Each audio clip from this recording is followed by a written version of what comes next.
এবারে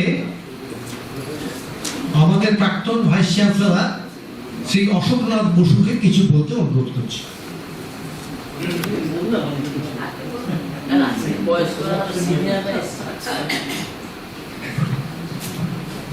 নমস্কার। অসীমবাবু ঠিক আছে, কোনো অসুবিধা। অসীমবাবু যোগাযোগ করেছিলেন এবং পেনশনার্স অ্যাসোসিয়েশন যে বার্ষিক সম্মেলন, এখানে অনেকগুলো আমি সাজেশন দিয়েছিলাম এবং তার মধ্যে একটা ছিল যে সিনিয়র যারা আছেন তাদেরকে যদি মিট করা যায়। এত তাড়াতাড়ি ছিল যে তারা ব্যবস্থা করেছেন, সেজন্য নেতাদেরকে বিশেষ ধন্যবাদ জানাই। এই পুরনো সহকর্মীদের সবাইকে দেখার একটা সুযোগ হলো, এটা অসীমবাবুর কৃতিত্ব এবং পেনশন অ্যাসোসিয়েশনের নেতৃত্বে যারা আছেন তাদের যে শুভ ইচ্ছা তার প্রকাশ। আজকে আমার নতুন কথা বলার কিছু নেই, দুটো অভিজ্ঞতার কথা বলি। যে একটা হচ্ছে যে কয়েকদিন আগে একটা চিঠি পেলাম।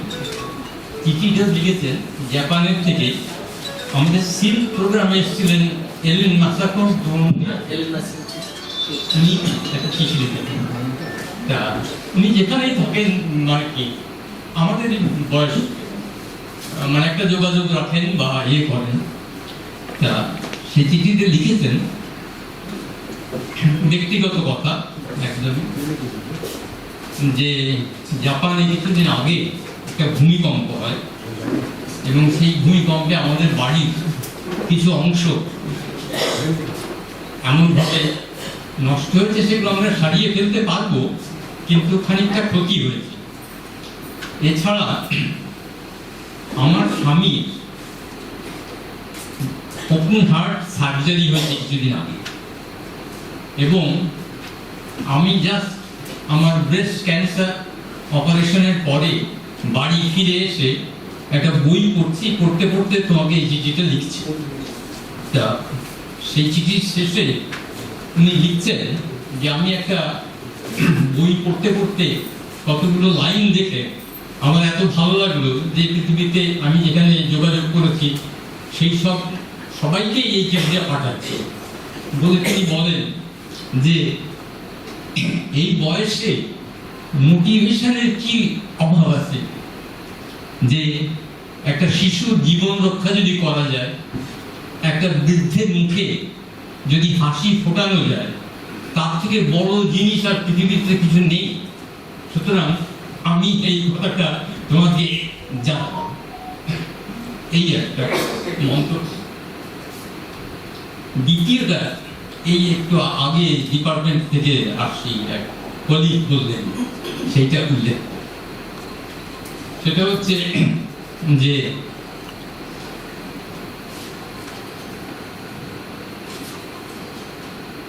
দেহ যদি থাকে, দেহ হচ্ছে ব্যাধি মন্দির, মন যদি থাকে, মন হচ্ছে দুঃখ মন্দির, আর সংসার সেটা অসমাধান যোগ্য সমস্যা আকীর্ণ। অতএব হাবি জাবি কর্মং কুরু অপরাত্রম। ধন্যবাদ।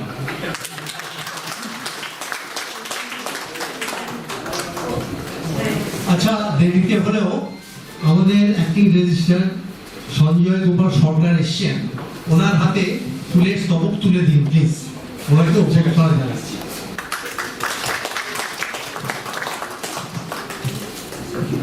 আর সকলে বড় হয়ে গেছে, এখনই ওনাকে আমি রিকোয়েস্ট করছি যদি কিছু বলেন।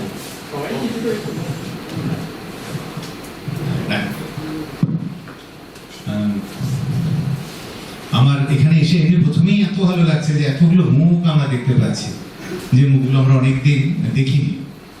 তার মানে বিশ্ববিদ্যালয়ে আপনাদের নিয়মিত আসা হয় না। আপনারা বিভিন্ন সময় একমাত্র প্রয়োজনে আসেন কি আসতে হয়, কিন্তু একসাথে এতগুলো মুখ দেখে অত্যন্ত ভালো লাগছে। এবং আজকে এই এখনই স্যারের বক্তব্য শুনছিলাম, আপনাদের মুখের উচ্ছ্বাস দেখে এত ভালো লাগলো যে না আপনারা সেগুলো খুব রিয়েলাইজ করছেন, হৃদয় দিয়ে বুঝছেন যে সত্যি বিষয়টা যদি সত্যি এরকম হয়।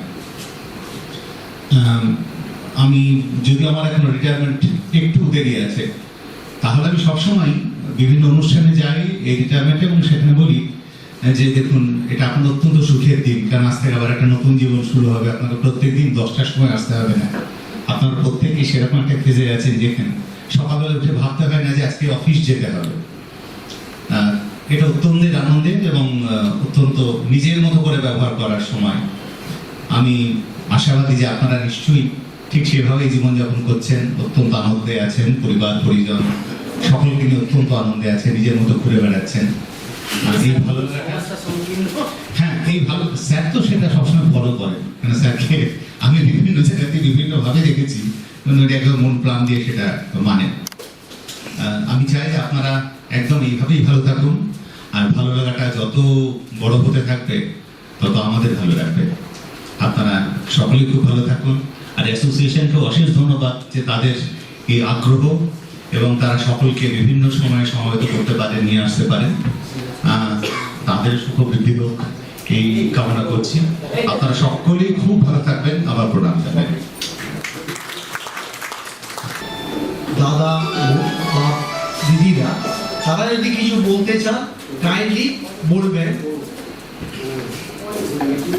একটু যদি হাত তোলেন তাহলে সুবিধা হয়। যদি কিছু বলেন মাইকে দেবে, আপনি কিছু বলুন না, সবাইকে একটা করে মত। আমার নাম সঞ্জীব চন্দ্র সরকার, আছে পরিচিত নাম, আমিও তাদের কাউকে ভুলে গেছি, মুখে মনে আছে তাই দেখলাম মনে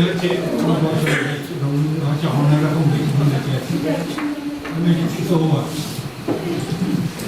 এই ইউনিভার্সিটির সাথে আমার সম্পর্ক, আমি এখানে মেকানিক্যাল ইঞ্জিনিয়ারিং এর ছাত্র ছিলাম, যখন মেকানিক্যাল ইঞ্জিনিয়ারিং নতুন একটা করতে যেটা ইঞ্জিনিয়ারিং ক্লিয়ার পাস করে এক সপ্তাহের মধ্যে প্রফেসর সেনের সম্পাদক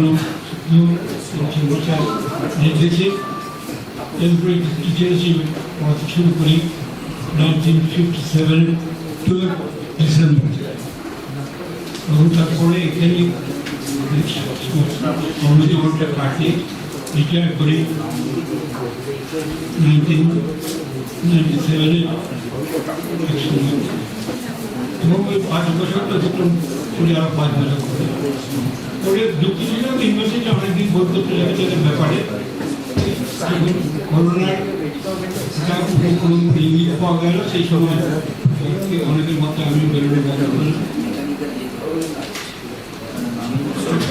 তারপর বেশি খুব একটা আসা হয়নি। এখানে আমার নতুন করে কিছু বলার নেই, আপনাকে বলেছিলাম একই কথা বলবো। আমি খুব কৃতজ্ঞ বোধ করছি এই যে ব্যবস্থাপক যারা উদ্যোগ নিয়ে এরকম একটা সংস্থা করেছেন। দেখুন বয়স হলে পরে শারীরিক অবনতি ঘটে, মানসিক অবনতি অনিবার্য হয়। তারপর এখন একটা নতুন ফেনোমেনন দেখাতে যে আমাদের অনেকেরই পুত্রকন্যা যারা আগেকার আমাদের জেনারেশনে তার কাছে পেতেন, তাদের পাচ্ছেন। তার ফলে একটা মঞ্জনের নৈকট্যের অভাব, এটা আমাদের জীবনকে ঠিক আগের স্বাভাবিক থাকতে দিচ্ছে না। এই সময়টা আপনারা এগিয়ে এসেছেন আমার একটা প্রস্তাব দিয়ে এবং সেটাকে বাস্তব রূপ দিয়েছেন, এতে আমরা অত্যন্ত অভিনয় বোধ করছি। এবং এটা এত একটা কি বলবো হিউম্যানিস্টিক অ্যাডভান্টেজ আমরা সবাই পাচ্ছি, এটা হয়তো আমি ভাবিনি, কিন্তু এটা যে ভাবা হয়েছে এই জন্য আমি সবাইকে আমার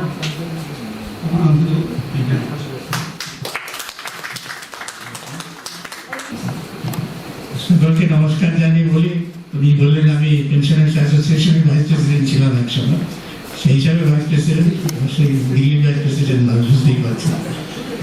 যাই হোক, এখানে নতুন করে তো বলার কিছু নেই, আমরা বুড়ো হয়েছি, আমার 85 বছর বয়স হয়েছে।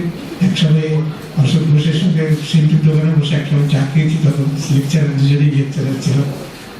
এখন এত তফাৎ হয়ে গেছে, বয়সের তফাৎ, এতদিন যোগাযোগ নেই, কিছুই নেই কারোর সঙ্গে। আমি তারপরে সরলে ক্যাম্পাসে শিফটেড হয়ে যাই, স্টুডেন্ট ডিপার্টমেন্ট। আর আমি এখানে যা দেখতে পাচ্ছি, সরলে ক্যাম্পাস থেকে আমি একমাত্র রিপ্রেজেন্টেটিভ, সেই হিসাবে আমার একটা গৌরব নিশ্চয়ই আছে। এই বেশি আর কিছু বলার নেই। অনেক ধন্যবাদ যে আপনারা সবাই এসেছেন। অনেকেই আসেননি, আসতে পারেন না, বয়সের জন্যই হোক বা ইচ্ছেও করেন না যে বেরোতে। আবার অনেকে বাড়ি থেকে বারণ করা হয়, বিদেশে ছেলেমেয়েরা বলে বাড়ি থেকে বেরোলে তোমার সঙ্গে আর দেখা করবো না, সব নানা রকম সমস্যা থাকে। আমি সেই দিক থেকে বলবো, মোটামুটি 85 বছর বয়সে একটু ফিট আছে বলে আসতে পেরেছি। সবাই তো আসতে পারে না, সেই জন্য যারা আসতে পারেনি তাদের সঙ্গে তাদেরকেও একটু নমস্কার জানাই। ধন্যবাদ।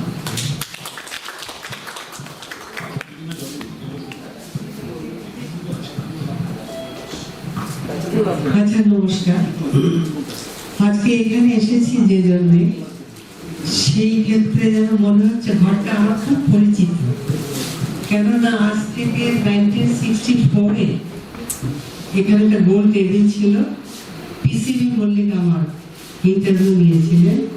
আমি বিশ্ববিদ্যালয়ের গ্রন্থাগারের কর্মী, রিটায়ার করেছি। পিসিবি মল্লিক ছিলেন এবং আমার এত ভালো লাগছে যে উনি আমাকে বলছেন যে তুমি এখানে যে বসেছো। আমি বললাম যে স্যার, আপনাকে তো আমি দেখতেই পাচ্ছি না। একটু করে বলা দরকার যে আমরা কোথায় ছিলাম, কোথায় এসেছি আর কোথায় যাবো, সে তো জানি না। তো যাই হোক, সবাইকে দেখে ভালো লাগছে এই জন্য আরো, যে আমাদের বিশ্ববিদ্যালয় সত্যি সুনামধন্য। এবং এখানে আমি একজন কর্মী ছিলাম, সময় মতন রিটায়ার করেছি। এবং আমাদের মতো টাকা পয়সার ব্যাপারে কোনোদিন আমাদের কিছু ভুগতে হয়নি। এটা বিশ্ববিদ্যালয়ের একটা বিরাট কি বলবো, আমাদের একটা পাওনাটাকে যে আমরা বঞ্চিত হইনি, একটা পয়সা আমরা বাকি পাইনি, অন্তত আমি তো বলবো তাই। তো সেই ক্ষেত্রে এটুকু না বললে নয়, তাই আমি মাইক ধরলাম। মাইক ধরে যে কিছু বলবো সেও ভেবে পাচ্ছি না। যাই হোক, সবাইকে দেখে খুব ভালো লাগলো। আজকে শিক্ষক কর্মচারী আমরা সবাই একসাথে এক হয়েছি। এবং বিশেষ করে ফিনান্স অফিসারের কাছে যে কত এসেছি টাকা পয়সার জন্য, তাদের একটা দিন বিরক্ত হয়নি ভাই। এগুলো আমাদের শিক্ষার ব্যাপার, এটা আমাদের বিশ্ববিদ্যালয়ের ঐতিহ্য। আমরা প্রতিটি লোককে বোধ হয় এই জাতীয়, হয়তো একজন বিশেষ কিছু, কিন্তু এরকম দেখে ভালো লাগছে। তাই আজকে বাধ্য হয়ে বললাম এইটুকু আমার মনের কথা। আপনারা সবাই ভালো থাকুন, আবার আমরা যেন দেখা হতে পারে সেটা আশা করছি। ধন্যবাদ সবাইকে। আমার বলতে ওটা প্রথমে মনে করছে গৌরবাবুকে ধন্যবাদ দেওয়া। গৌরবাবুকে আগে ধন্যবাদ দিয়েছে। তো আমি একটা কথা আপনাদের বলি, যাত্রী সত্যি তো আলাদা। আমাদের যখন পেনশনের এই স্কিম থেকে ওই স্কিম, এগুলো আমি ভালো একটা বুঝি না। এটা কি হলো যে এটা থেকে এটা গেলে কিছু টাকা পয়সা দিতে পারে, ভালো পেনশন পাওয়া যায়। আমি গৌরবাবু বলবো, আমি সত্যি টাকা পয়সার ব্যাপারটা একদমই বুঝি না। আমার ঠিক সেই সময় একটু বাইরে যাওয়ার কথা, ওনার টিকিট কাটা হয়েছে, করে যেতে হবে, হিসেবপত্র হয়নি। আমি গৌরবাবুকে একটা ব্ল্যাঙ্ক চেক লিখে দিয়ে দিয়েছিলাম যে আপনি ওখানে টাকাটা বসিয়ে দিয়ে দেবেন। গৌরবাবু ওখানে টাকাটা বসিয়ে দিয়েছিলেন বলে এখন মোটামুটি ভালো পেনশন পায়, কোনো অসুবিধা হয় না। তো আমি, আমার মনে হয় এরকম ঘটনা অন্য ইউনিভার্সিটিতে হয় কিনা আমি জানি না। আমি গৌরবাবুর কাছে কৃতজ্ঞ যে আজকে খেয়ে পড়ে ভালোভাবে থাকতে পারছি। তা না হলে আমাদের দিকে পেনশন হতো আমি জানি না। আগে তো একসময় সেই 1/4 পেনশন ছিল। তো আমার মাস্টারমশাই ছিলেন প্রফেসর দেব, 6 ফিট লম্বা লোক, একটা দীপ্ত পুরুষ। তিনি যখন মরে গেলেন আমি দেখলাম এইটুকু হয়ে গেছে। কারণ 2500-2500 রিটায়ার করতে তার 1/4 মানে 600 টাকা পেনশন পেয়েছেন। 600 টাকা উনি বেঁচেছিলেন অনেকদিন। 600 টাকা তো কিছুই হয় না। তো গৌরবাবুর কাছে আমি ধন্যবাদ জানাচ্ছি। আর পেনশনার্স অ্যাসোসিয়েশন আমি কোনোদিন প্রথম আসছি, কোনোদিন কখনো আসিনি। আমি খুব ভালো লাগলো যে গৌরবাবু বললেন যে নানা রকম হাসপাতালে আমাদের জন্য কিছু সুযোগ সুবিধার বন্দোবস্ত করা হচ্ছে। আর পুরনো অনেকের সঙ্গে দেখা হলো, ভালো লাগলো। ধন্যবাদ।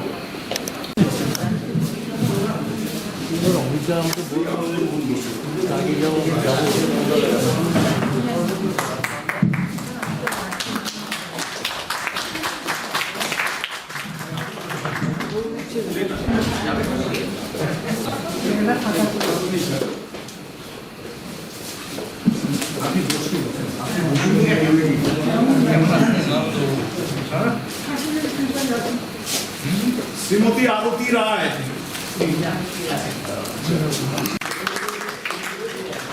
হিন্দু কুমার মুখার্জি, অরুণ চন্দ্র বোস,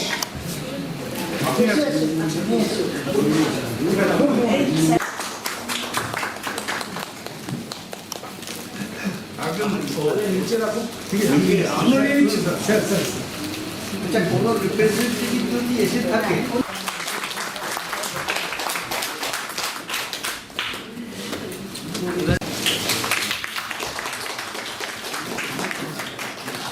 বরণ দত্ত পরিবারের কন্যাকে হাত তুলবেন। শ্রী দিবাকর কর্মকার, এই দাঁড়া বাবু দাঁড়া।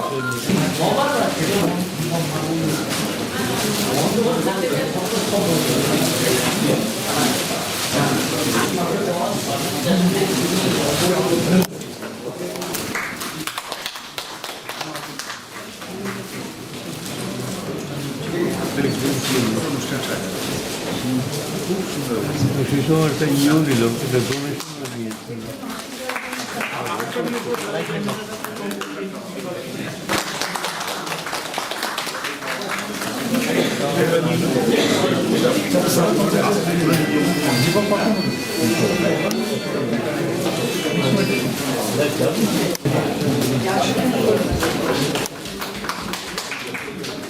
শ্রী হরিপদ দে,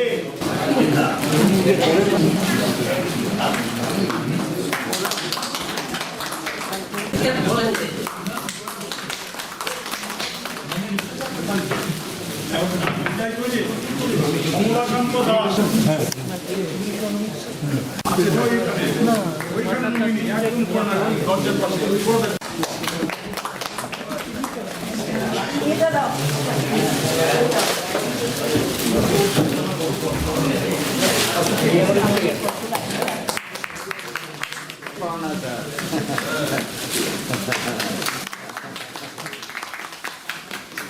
পরীক্ষিত সেন,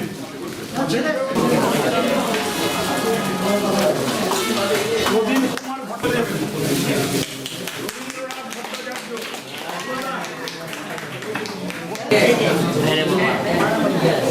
হিরো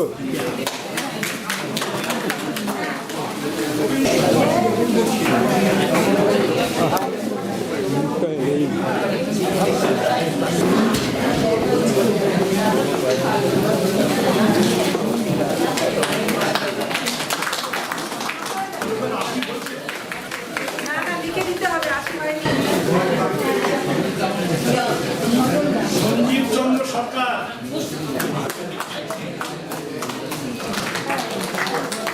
শঙ্কর বণিক,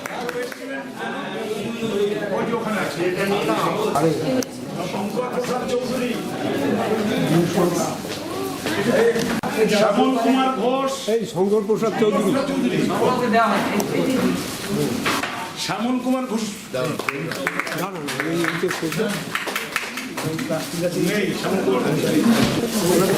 সৌরেন ব্যানার্জির মেয়ে কি এসছে দেখা যাচ্ছে?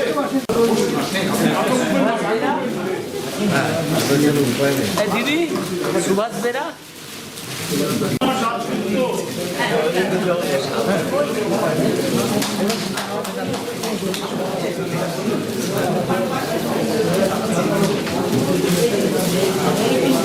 এরপরে দুটো দিন করো, শ্রী সুখরঞ্জন সাহা,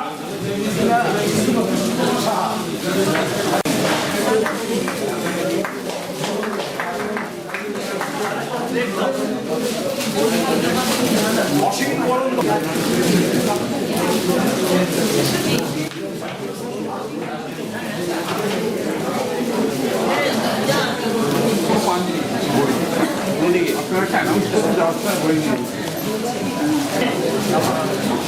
বাবু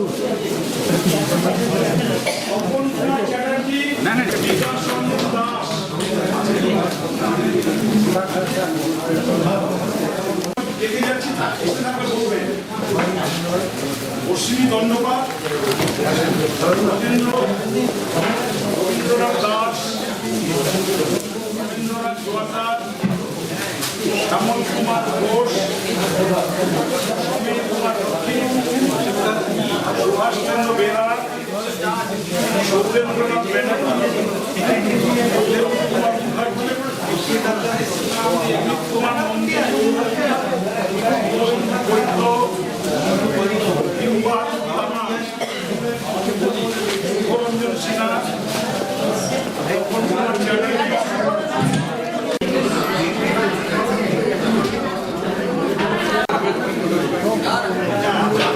যাদের দিকে পাওয়া গেল তাদের মধ্যে আমরা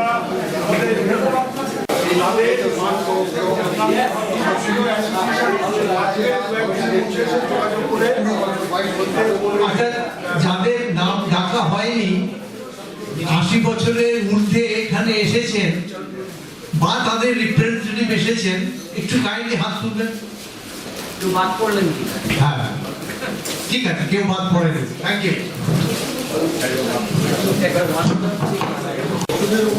আচ্ছা, আমাদের ধন্যবাদ জ্ঞাপন করবেন শ্রাবণী সেনগুপ্ত। শ্রাবণী প্লিজ।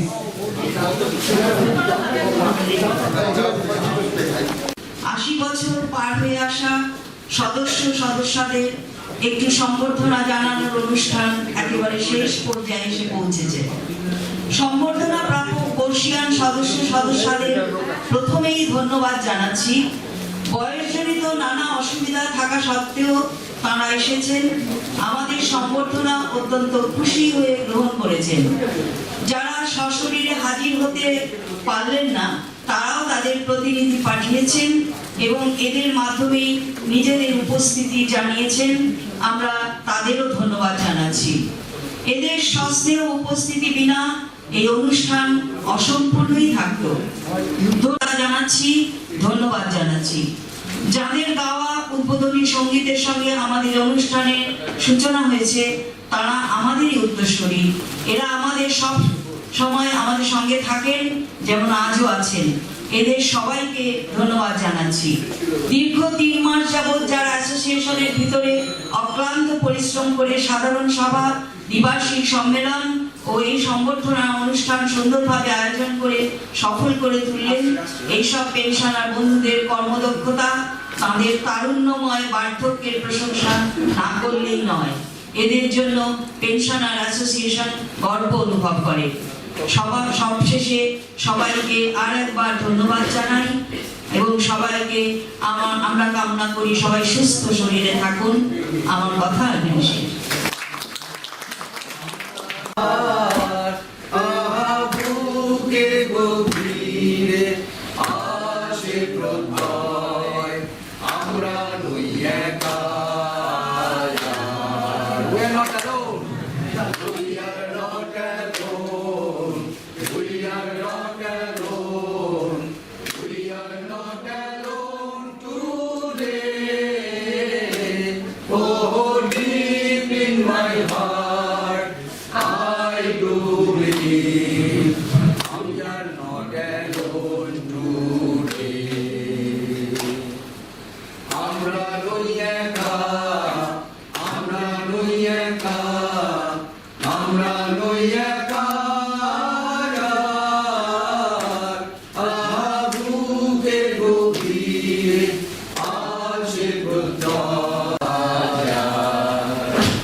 আমাদের সঙ্গে থাকবেন। আর এরপরে বাইরে চা পানের অনুষ্ঠান আছে, তারপরে আপনারা অনেক গল্প গুজব করুন।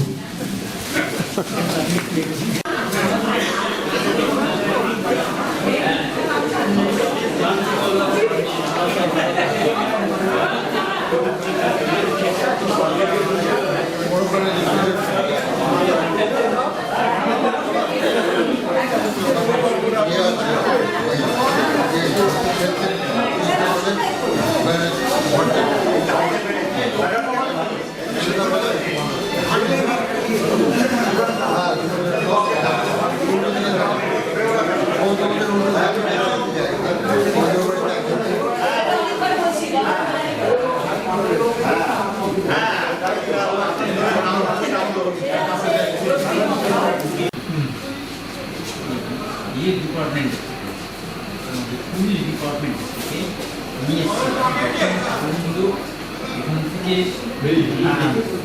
সেই দাঁড়িয়ে হয়েছে না না এই ছবি দেখে আইডেন্টিফাই করা হচ্ছে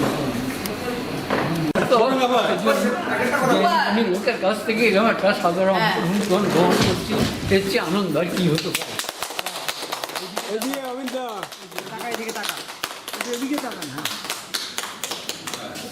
বসেন পিছনটা বসেন এদিকে এদিকে তাকান